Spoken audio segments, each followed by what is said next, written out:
nadadapa, bumabangon.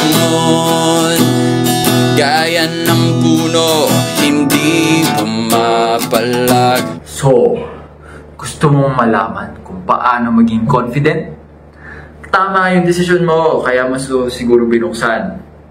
Well, bago natin pag-usapan yung pagiging confident, gusto ko muna kayong i-welcome sa panibagong episode ng Usap Show dito sa Nocturnal Sage, a guide for those left in the dark. Ako nga pala ulit si Kuya N, ang inyong class president.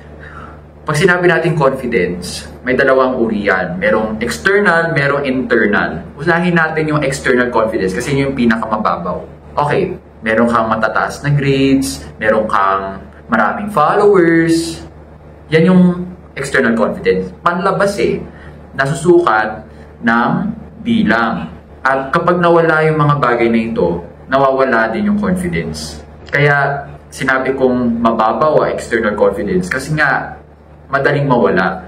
Kasi hindi naman permanente na magkakaroon ka ng, let's say, malaking bahay o sasakyan, magandang sasakyan, o kaya mataas na grades. May mga moments talaga sa buhay kung saan mawawala yung mga bagay na ito. May mga pagkakataon sa buhay na hindi rin natin makukuha yung gusto natin. At kapag pasihan kasi natin yung sinasabi ng iba, yung mga bagay na meron tayo, yung mga physical na ari-arian, talagang magiging mahina yung ating confidence.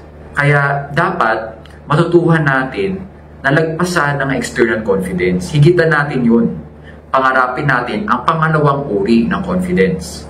Ang pangalawang uri ay tinatawag na internal confidence.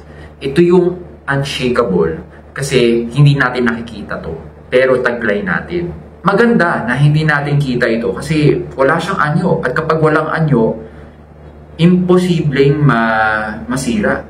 Di tulad ng mga nabanggit ko na matataas na grades, magagandang ari-arian, yung yaman, pera, okay. Lahat ng mga ito pwedeng nakawin kasi pwedeng bawiin ng ibang tao. Kasama na rin dyan yung opinion ng iba. Kasi yung nag-like sa'yo kahapon, yung nag-like sa'yo ngayon, pwedeng mag-unsubscribe na pala sa'yo bukas. Yung mga nag-follow sa'yo, i-unfollow ka na. Porque ba may nasabi kang hindi nila nagustuhan. Tapos ikaw, kung affected ka, external confidence kasi yung meron ka.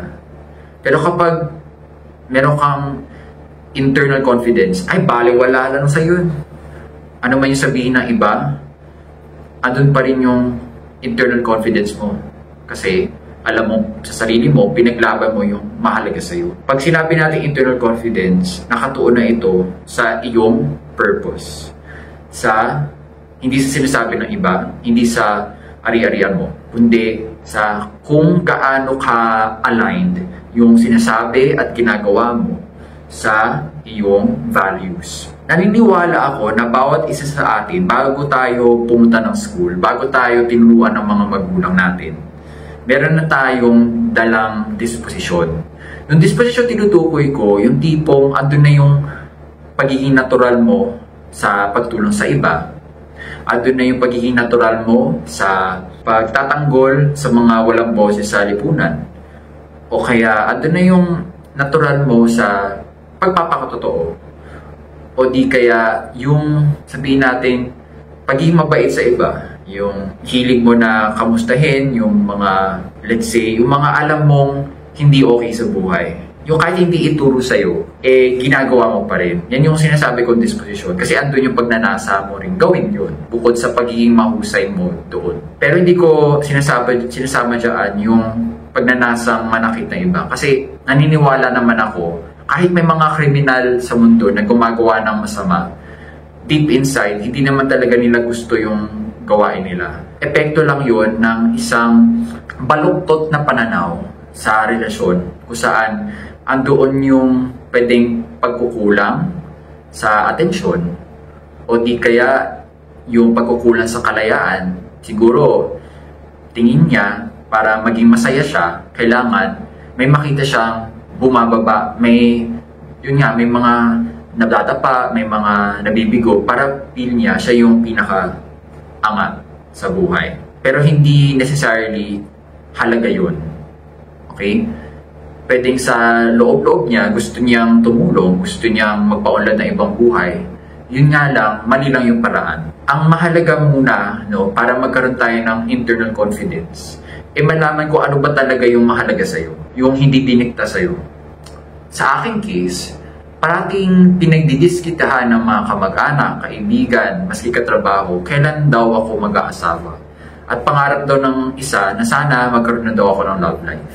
Pero ano sinasabi ng internal confidence ko? Kung magiging mapag-isa lang din naman ako, might as well make it my choice instead of just leave it as fate. Kasi para magkaroon naman ako ng control, di ba? Saka ano naman kung hanggang ngayon single pa rin ako, di ba? At least pag single ako, meron akong space. Hindi ko kailangan maging astronaut para makamit yun.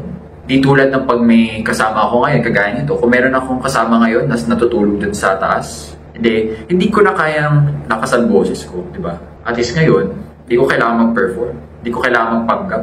As in, literal, nagpapakatotoo ako. Yan yung internal confidence ko. Nadadapa, bumabangon, gaya ng puno, hindi pumapalag. Kahit gaano kalakas ang bagyo,